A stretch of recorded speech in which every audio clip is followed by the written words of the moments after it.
Welcome everyone to the very first episode of the Handyman podcast. This podcast will be answering your questions that I've received and hopefully help you all become better handymen, more successful handymen. The most common question I get is, how do I become a handyman? I get questions from qualified tradesmen or people who are pretty handy around the house and I'd like to do this for a side gig or potentially move to a full-time income. Thought I'd make this video to help those people and sort of share my thoughts and experience being a handyman.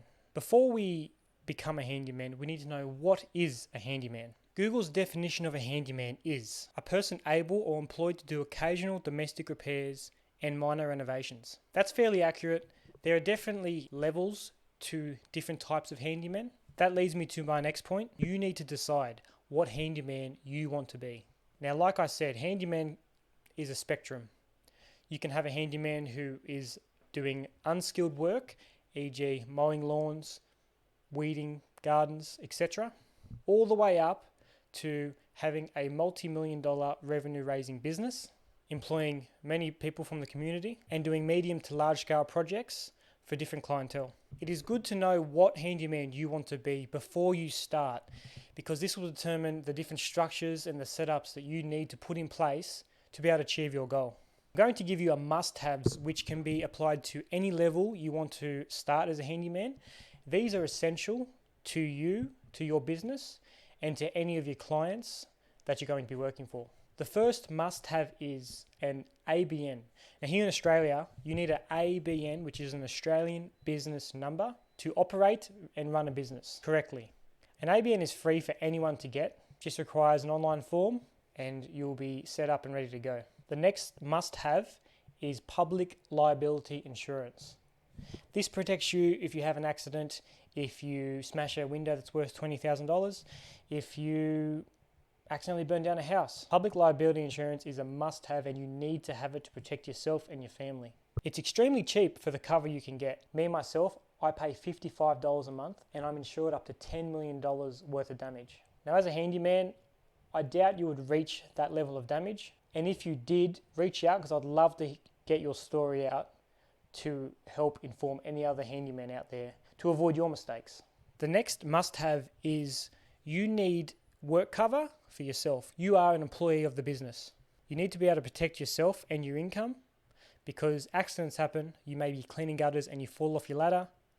Anything could happen. You could cut your finger with a circular saw. You need to be able to protect yourself and have income for any injuries that you may sustain doing handyman work. Those are the main must-haves just to start. There are definitely more that you should consider, like a business bank account, which will make you appear more professional, and it's easier for tax purposes, of course. I would also say this is when you want to start branding yourself as a professional. You should get shirts with your logo, business cards with your number and your logo as well. This will set you apart from the person who's just doing it on the weekends out of their truck and just to do a bit of side work to get a bit of extra money. You want to be different than that. You want to separate yourself and you need to act as a professional. So you've got all your must-haves, you got your ABN, you have a few shirts, you have some cards. That's a good question, and I will make a separate episode diving deeper on this topic.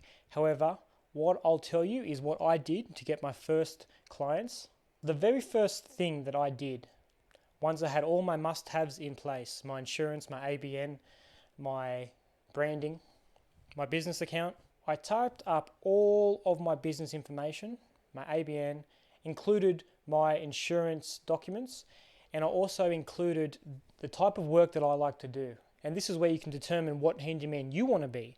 Because on my one, I didn't include lawns or weeding because that's not what I want to do in my business. Once I had all my information in, it was 3 pieces of paper and a business card all clipped together. What I did is I went to every single real estate and property management service in my area and walked in face to face, gave them this information and said, I'm the new handyman in the area and I am looking for work. If you need any work completed, give me a call, contact me, email me, etc. I can guarantee you, if you do this, the first day you will start receiving quote requests and work orders. This is by far the easiest and quickest way to start getting work for your handyman business, because real estate agents, property managers, and strata companies need people to do work for them quickly and at a good level of quality. The issue is a lot of the handymen that they already have, sometimes they're lazy, sometimes they're unprofessional, sometimes they do poor work.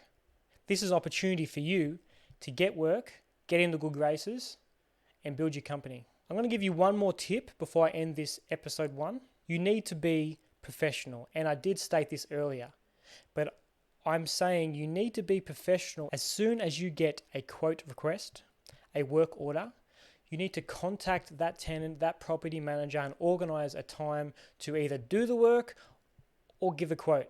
If you're going the route of real estate and property management services, you need to act in a fast manner. They want the job done, and they want it done relatively quickly. The best advice I could give you as soon as you start getting these work orders and quote requests is to contact the tenant either via calling them or texting them immediately, because you may not know, but the tenant knows exactly when you receive that quote request or work order.